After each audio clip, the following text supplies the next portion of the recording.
Hi viewers, welcome to RK tech and tricks. இன்றைக்கி நம்ம சேனலில் என்ன பார்க்க போகிறோன்னா, ஜியோ ஃபோனில் F120B அப்படிங்கிற மாடலுக்கு சார்ஜிங் கனெக்டர் மாட்ட போகிறோம். சார்ஜிங் கனெக்டர் என்ன ரீசனுக்காண்டி நம்ம சேஞ்ச் பண்ணோம் அப்படின்னா, ஃபஸ்ட்டு சார்ஜிங் போர்ட்டு நம்ம ராங்காக கனெக்ட் பண்ணியிருந்தாலோ, இல்லைன்னா அந்த சார்ஜிங் கனெக்டரில் தண்ணி எதுவும் போய் ஷார்ட் இருந்துச்சுனாலோ, இல்லைன்னா சார்ஜிங் கனெக்டரை கனெக்ட் பண்ணும்போது லூஸாக இருந்துச்சுனாலோ, லைட்டாக தூக்கி வச்சு தான் சார்ஜ் போட்டால் தான் சார்ஜ் ஏறுற மாதிரி கண்டிஷன் இருந்தாலும் நம்ம அந்த சார்ஜிங் போர்ட்டை ரீப்ளேஸ் பண்ணுவோம். வாங்க வீடியோக்குள்ளே போகலாம். முதல்ல அதை எல்லாமே ரிமூவ் பண்ணிக்கிடுவோம். போர்டை மட்டும் தனியாக எடுத்துகிட்டு ஃபஸ்ட்டு நம்ம என்ன பண்ணணும்னா, எப்போவுமே சார்ஜிங் கனெக்டர் ரிமூவ் பண்ணுறதுக்கு முன்னாடி கொஞ்சம் சேஃப்டி ஒர்க்லாம் பண்ணணும். உதாரணத்துக்கு இந்த மாடலில் பார்த்திங்கன்னா கீழ் பக்கத்தில் ஐசி டைப்பில் மைக் கொடுத்துருப்பாங்க. ஸோ நம்ம என்ன பண்ணணும் அப்படின்னா, எப்போவுமே ஃபஸ்ட்டு அந்த காம்பனண்ட் எல்லாத்தையும் கிளியர் பண்ணணும். ஓகேங்களா? ஸோ ஃபஸ்ட்டு கீபோர்ட் ஸ்டிக்கரை ரிமூவ் பண்ணிக்கணும். நெக்ஸ்ட்டு பார்த்திங்கன்னா அந்த மைக்கு ஹோலை நம்ம அலுமினியம் ஃபாயில் பேப்பர் இருந்துச்சுன்னா அந்த ஃபாயில் பேப்பரை வச்சு அதை எல்லாத்தையும் க்ளோஸ் பண்ணிக்கணும். ஏன்னா நம்ம ப்ளோயர் வச்சு ஹீட் பண்ணும்போது கண்டிப்பான முறையில் பக்கத்தில் உள்ள காம்பனண்ட்ஸ்லாம் டேமேஜ் ஆகிறதுக்கு நிறைய சான்சஸ் இருக்குது. ஸோ அது எல்லாத்தையும் நம்ம சேஃப்டி பண்ணிக்கணும். இந்த அலுமினியம் ஃபாயில் பேப்பர் எடுத்துகிட்டு அதை சின்னதாக கட் பண்ணி நம்ம அதுக்கு தகுந்தாக்கில் என்ன தேவையோ, எந்த இடத்துல நமக்கு சேஃப்டி தேவையோ, ஹீட் பண்ணும்போது எந்தெந்த இடம்லாம் மெல்ட் ஆகுமோ, ஸோ அந்த இடத்துல நம்ம சேஃப்டி பண்ணி ஃபஸ்ட்டு ரேப் பண்ணிக்கணும். ரேப் பண்ணிவிட்டு அதுக்கப்புறம் நம்ம அந்த ப்ராசஸை செட் பண்ணிக்கலாம். ஓகேங்களா? அதுக்கப்புறம் மெயினாக எப்போவுமே நம்ம ஒரு விஷயத்தை மைண்டில் வச்சுக்கணும். டெம்பரேச்சர் அதிகமாக வச்சிடக்கூடாது. அதிகமான டெம்பரேச்சர் வச்சோம்னா போர்டு பர்ன் ஆகிறதுக்கு சான்சஸ் இருக்குது.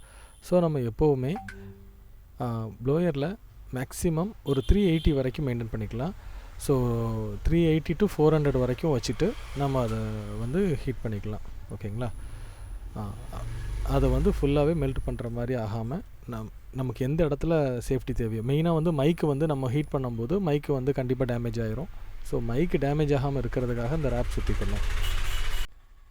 இதை ஹீட் பண்ணுறதுக்கு 2 டைப்பாக நம்ம ஹீட் பண்ணலாம். ஒன்று எப்படின்னா, அதோட மேல் பக்கத்துலேயும் இல்லைன்னா கீழ் பக்கத்தில் இருந்து.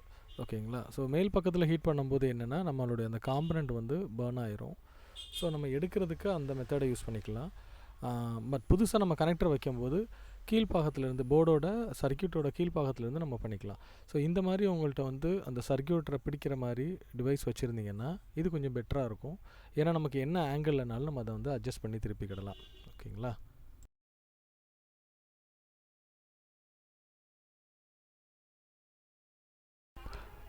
இதில் லைட்டாக பேஸ்ட் அப்ளை பண்ணிக்கலாம். அப்ளை பண்ணிவிட்டு அதுக்கப்புறம் ப்ளோ பண்ணிக்கலாம். ஓகேங்களா? ப்ளோ பண்ணும்போது இந்த சைடில் மேலே நம்ம ப்ளோ பண்ணும்போது என்னென்னா, அந்த கனெக்டர் நல்லா ஹீட் ஆகி மெல்ட் ஆகி வந்துடும்.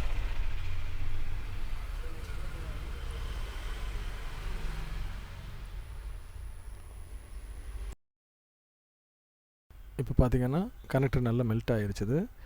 ஸோ மெல்ட் ஆகிக்கிட்டு இருக்கும்போது நம்ம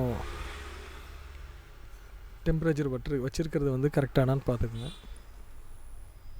ஸோ மெல்ட்டு நல்லா ஆனதுக்கப்புறம் நீங்கள் கனெக்டரை பையே அப்படியே எடுத்துட்டிங்கன்னா வந்துடும்.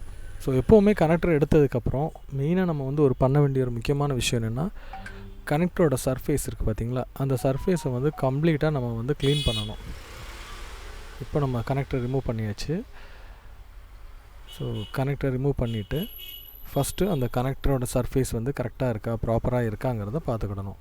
ஏன்னா கனெக்டர் சில நேரம் பார்த்திங்கன்னா அதோட டெர்மினல் லைன் கட்டாக இருக்கும். ஸோ நம்ம அதை செக் பண்ணிக்கணும். ஸோ கனெக்டர் எடுத்துகிட்டு எப்போவுமே அந்த இடத்த இந்த மாதிரி ஃபுல்லாக க்ளீன் பண்ணிக்கிடலாம்.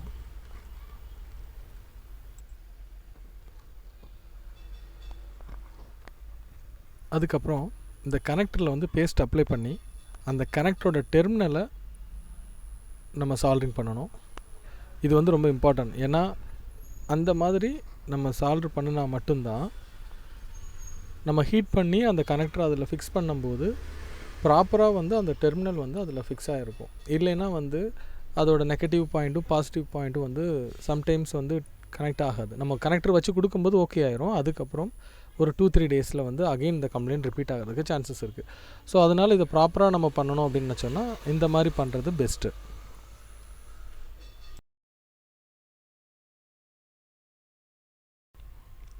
இப்போ நம்ம அந்த கனெக்டரை ஃபிக்ஸ் பண்ணலாம். கனெக்டர் ஃபிக்ஸ் பண்ணுறதுக்கு நான் முதல்ல சொன்ன மாதிரி கனெக்டர் ஃபிக்ஸ் பண்ணுறதுக்கு மதர் போர்டோட பாட்டம் சைட்லேருந்து ஹீட் பண்ணுங்கள். அப்படி ஹீட் பண்ணும்போது என்ன ஆகும்னா அதோட லெட் வந்து நல்ல மெல்ட் ஆகிருக்கும். அதே சமயம் மேலே நம்ம ஹீட் பண்ணோம்னா அந்த கனெக்டரும் சீக்கிரத்தில் டேமேஜ் ஆகிரும். ஸோ ஹீட் வந்து அதிகமாக கொடுக்க முடியாது. ஸோ பாட்டமை ஹீட் பண்ணி அந்த கனெக்டரை வந்து சீட்டிங் பண்ணுங்கள். அப்படி சீட்டிங் பண்ணும்போது அந்த கனெக்டர் ப்ராப்பராக வந்து அதில் இதாகிரும்.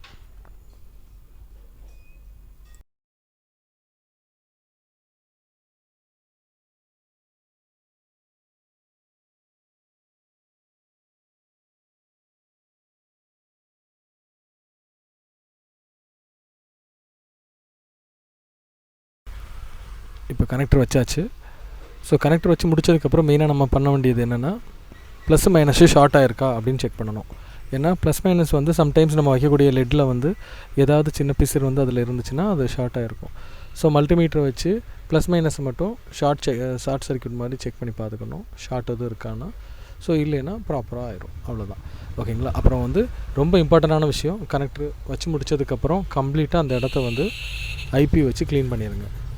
ஏன்னா நம்ம ஹீட் பண்ணும்போதும் அதுக்கப்புறம் நம்ம சால்ட்ரிங் பண்ணியிருக்கும் போதும் அதில் ஏதாவது சின்ன சின்ன அந்த சால்ட்ரிங் லெட் ஏதாவது பட்டுருந்துச்சுன்னா ஷார்ட் ஆகிறதுக்கு சான்சஸ் இருக்குது. ஸோ நல்லா க்ளீன் பண்ணிடுங்க. க்ளீன் பண்ணிவிட்டு செக் பண்ணுங்கள், ப்ராப்பராக சீட்டிங் ஆயிரும்.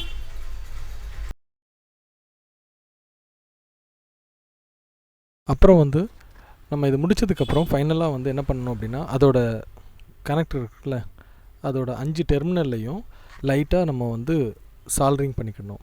என்ன ரீசன் அப்படின்னா நம்ம ஹீட் பண்ணும்போது கரெக்டாக ஃபிக்ஸ் ஆகிருக்கும், இருந்தாலும் அடிஷ்னலாக நம்ம ஒரு வாட்டி அதில் வந்து சால்ட்ரிங் பண்ணும்போது இன்னும் கொஞ்சம் ஸ்ட்ராங்காக இருக்கும். ஸோ கனெக்டர் அவ்வளோ சீக்கிரத்தில் உங்களுக்கு வந்து டேமேஜ் ஆகாது. ஸோ இந்த மாதிரி ட்ரை பண்ணி பாருங்கள், நல்லாயிருக்கும்.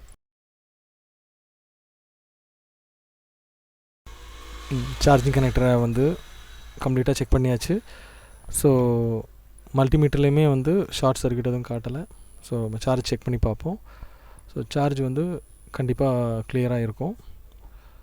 இது போன்ற வீடியோக்களை வந்து நீங்கள் டெய்லி அப்டேட்டில் பார்க்கணுன்னா நம்ம சேனலை சப்ஸ்கிரைப் பண்ணுங்கள், சப்போர்ட் பண்ணுங்கள். மேலும் இந்த சேனலில் இன்னும் மொபைல் சம்மந்தமான நிறைய ட்ரிக்ஸுகளும் சேஃப்டி ட்ரிக்ஸ்களும் நாங்கள் சொல்கிறேன். ஸோ கண்டிப்பாக உங்களுக்கு யூஸ்ஃபுல்லாக இருக்கும்னு நினைக்கிறேன். தேங்க்ஸ் ஃபார் வாட்சிங். இது RK tech and tricks. Thank you viewers.